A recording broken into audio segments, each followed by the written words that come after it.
What's first step say? Well, do we already have ingredients and equipment? Preheat the oven at 350 Fahrenheit. Lightly coat baking pan with non-stick cooking spray. What? Okay. Watch me. Sift flour once, then measure it. Where's the sifter? Wash my hands. Oh. Measure cocoa, sift flour and cocoa together and onto wax paper and set aside. So you're just gonna.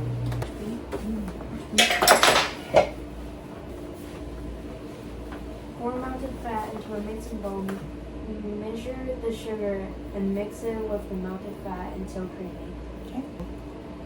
So pour that into your cream bowl. You can use this spatula. Yeah. Slow.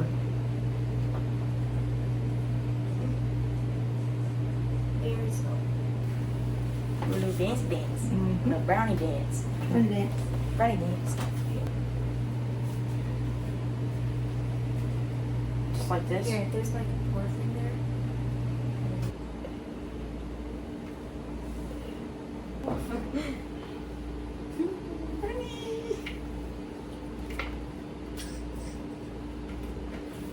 Okay, and then you want to put it in?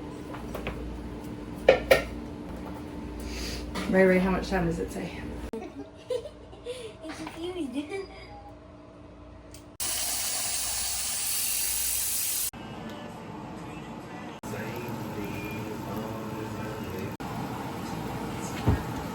There you go, buddy. Hey, what are you doing over here, man? I'm making some refrigerator pickles. Nice.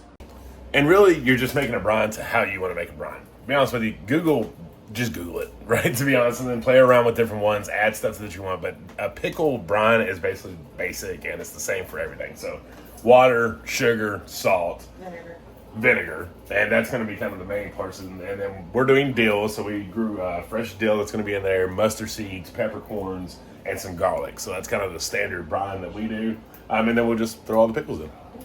So y'all been seeing me, the small pickles that we got, like these are the way too big, but the little small ones, see how they're perfect pickle size now? Perfect. And so since we don't have a whole lot of cucumbers, we're deciding to just go ahead and make some refrigerator pickles with the little bit that we have. And that's something that you can do as you're getting these small harvests. Just go ahead and pickle them. Like they don't have to be canned. I can add to it too if I want to. Like Right. if we get cucumbers the next couple days, I'll just add to it. Yeah. And you just put everything together in your mason jar. And then how long would you say to let it sit in the fridge? At least 24 hours, but The longer it sits, the more the flavor will incorporate. we'll probably try them tonight. And refrigerator pickles last several months in the fridge. So, I mean, you have a long time. I'm Zach, and we have been garden. It has been so hot. We've gotten a lot of rain. Things are starting to really produce. So we've been harvesting cabbage, peppers, cucumbers. The only thing we really haven't harvested yet is tomatoes. And today we're going to tackle our onions. And you can see them right there. I'll show you here in a second. Weeds took it over. It got a hold of me. So I'm not expecting some massive onions here, but we are going to get those out and see what we got. Because I want to clear them beds, because it might seem crazy, but here in a minute I'm going to show you something that we all need to start doing. First off, quick flower bed shout out, because y'all know, ooh, I need to get all you, look at all them June bugs. Eating the fire out of it. I have to go get some soapy water and kill them big boys. But shout out to it, because look how pretty it is. The pinks and the oranges and the yellows. Okay, you can't see them because of all the soapy water, but they're all in there now. Eat my flowers, see what you get. Okay, got those bad boys. Now it is time to get this onion bed. And this is almost embarrassing to show. It's just one of those that I cleared it out, and then you move on to another bed, and then we got all that rain that we all had, and it's like it just took back off on me, and I missed it. You know, it's kind of one of those things, like even though you see it and you're like, I need to get that, everything else is taking priority, and then you're like, dang, that really got out of hand. So we're going to see what happens here. Like I said, I'm not expecting anything ginormous, but we're still going to harvest it. And I think my best way to attack this is actually to weed it, and then that way I can see what I'm dealing with, and then hopefully get some decent onions out of it.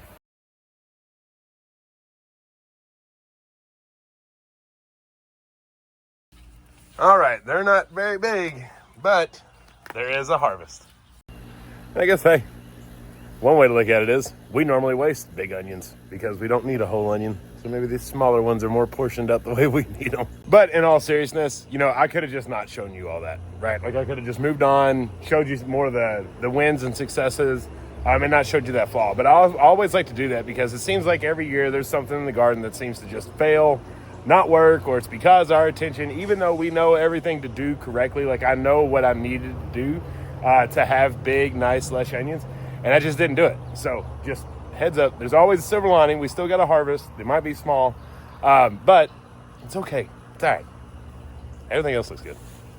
All right, and this is by far no means the fanciest setup to let your onions cure, but the table has holes in it so the airflow is good, and this is how we've always done it with our onions and our garlic, and it always seems to work. Nothing rots, so I ain't about building something if I ain't got to, so that'll work. You know, I think when we first started doing YouTube, and especially with you all that like watching the garden stuff, I think I felt like to make it in this very saturated YouTube world of gardeners that I had to have like this like top-notch garden. Like it had to look really good for us to stand a chance on YouTube. And I've realized throughout the years that that is just not the case. We want to connect with others. We want to know that we're all going through the same stuff when it comes to the garden. And even though those pretty ones are really nice to see, you, me, the ones out here kind of doing this just with yourself and maybe the help of your kids and your spouse every once in a while, things are going to go sideways. So you will continue to see that here. Phew, I keep trying to find little spots of shade while I'm doing this video. Usually shirt would be off, tied around my head because I sweat so badly, which I think is a good thing in the summer. But anyways, next on the list is this bare spot right here. Now you might be like, why is there a bare spot in your yard? That's where our camper used to be. We have actually gotten rid of so many toys. And I cannot tell you, as you might think, like, oh, that sucks that you got rid of your camper and stuff. It's not. It's such a relief. Getting back to what we're good at, which is the basics, and really getting rid of bills. Cutting our bills down to a minimum, you know, real minimum, and I love that. It's back to the pole barn style days if you were around since then. But anyways, when that camper moved off, I was like, look at this bare spot right here. What can I do with it? So you might see my little old single wheel hoe from Hoss Tools. I'm going to run it through here, just break up the ground a little bit, and we are going to throw sunflowers everywhere.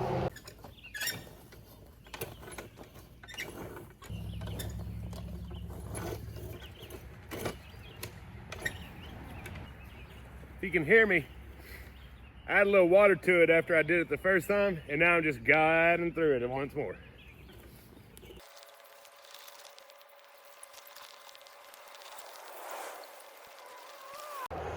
Okay, nice and plowed. Man, I said, Zach, why don't you get a tiller? I ain't got one. And two, I still like doing hard things while I can. It's not a whole lot of time to just get straight workouts in when you're doing this kind of life because it seems like you're always doing something. So if I can do something that gives me good exercise and do it the manual way, I'm going to choose to do that over the quick and more motorized way. But like I said, I don't have a hand tiller anyway, so that'll work. But it's just going to grow sunflowers. I love how it worked. That Hoss Tools, where you at? Single hoe gets the job done, and I got a little arm exercise. And we got all kinds of sunflowers to throw in here. A little mix of everything.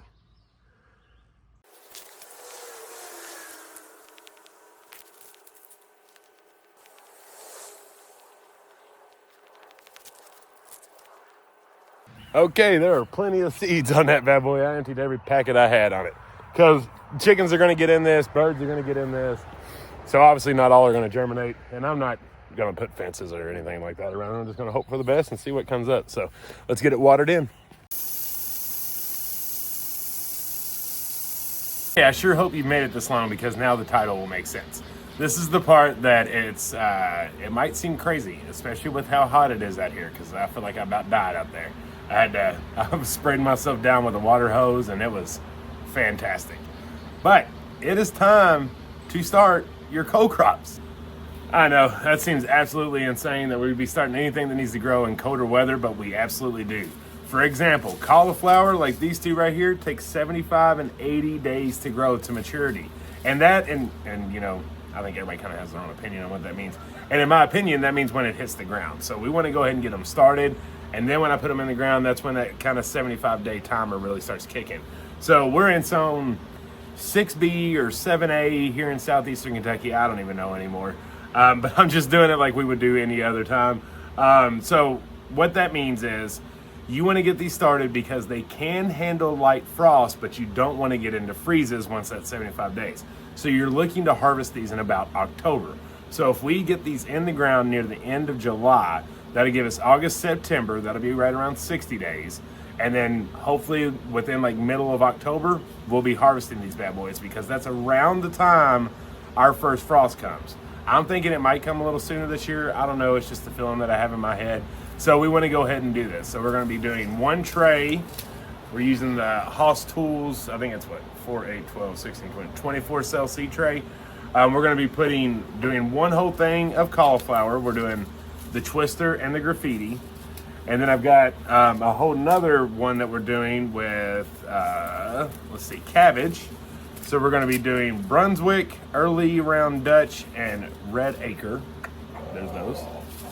And then we're going to be doing some salad greens because we love greens. We love having them. So we'll get these started and out in the ground. We're just doing a Paris Island, a Butter Crunch, and a kale. And so the one thing to remember when you're starting your co-crops, especially when we're in this heat of the summer, your soil actually doesn't need to be very hot. I think, let's see if we have one on the back here. It doesn't say, but it's cooler. You want cooler soil temps for them to germinate. I want to say it's in the 70 to 80 degrees, something like that, maybe even like in the 60s, partially. So we don't want to get this in too much direct sun. So what I'm going to do is we're going to get these done, and our front porch is south facing. So I'm actually going to put it there and keep it a little bit in the shade. So these aren't going in the greenhouse. I'm not bringing the grow station back out for stuff because outside can work. I'm just getting this in a spot to where it will have a little bit of shade and not sun the whole day, but it is south facing. That way when it is in the shade, our things won't reach and pull for anything. They'll have nice sunlight. So let's get these bad boys planted. All right, so what I like to do here is I like to use a little pencil and just dig my hole. I think most of these are 1/4 inch, about a 1/4 inch depth. You know, once you start doing this, you have a general idea of it, but don't stress out too much about that because just get the seed in the ground and it will grow. So I've already got my dirt wetted. I don't like using just seed starting mix, and I actually don't have any in here because I didn't have any. I like using more like raised bed dirt, something that has some good nutrients in it that my seeds can last in for a little while. Because if you just use seed starting mix that doesn't have a whole lot of nutrients or dirt in it, or really dirt at all, and so you need to get those plants, your starts, out of the seed trays pretty quick. But with this, it allows them to grow and actually get pretty big, just like if they were in a raised bed. And that's a cauliflower seed if you've never seen one. And that's how you know what depth you need to do. I actually probably went a little deep on my holes, but it'll be fine. The smaller the seed, the smaller it needs to go into the ground. And this is the hardest part with me and my big fingers, is trying to get one seed at a time. Because where these are going to live in here a little bit longer than maybe usual, well, really not. I mean, I guess 4 to 6 weeks is pretty normal anyways. I really want to make sure that I don't have to thin, and I'm just getting one seed per. And I just did half the twisted cauliflower, and then this half the graffiti cauliflower. I really love this graffiti cauliflower. It's so pretty. It's purple. And I don't know why, and maybe it's just a coincidence, but I seem to have better luck with the purple cauliflower than any white cauliflower I've ever grown. So that's how we're gonna do it. I didn't grow any in the spring, and I think that was a mistake. Okay, everything is planted. I've got them right here on our front porch, and as you can tell, it's the afternoon, so the sun's starting to set over there, but you can see how they got some shade here. This one's got a little sunlight. So that'll be good for these co-crops to get some sun when they need it, which for germination, you don't need the sun. You just need the heat, which in this case, we don't really need much heat because it's plenty warm. But then once they sprout, they'll have nice sunlight and they'll just kind of hang out here and live until it's time to go on the ground. And they will be going in these 3 beds right here, which I need to get the rest of that cabbage out because I've harvested everything that was worth harvesting. So we'll do probably cabbage, cauliflower, and lettuce. So those beds get to take a rest for a couple months or about a month and so, and that's when we'll get those things in the ground.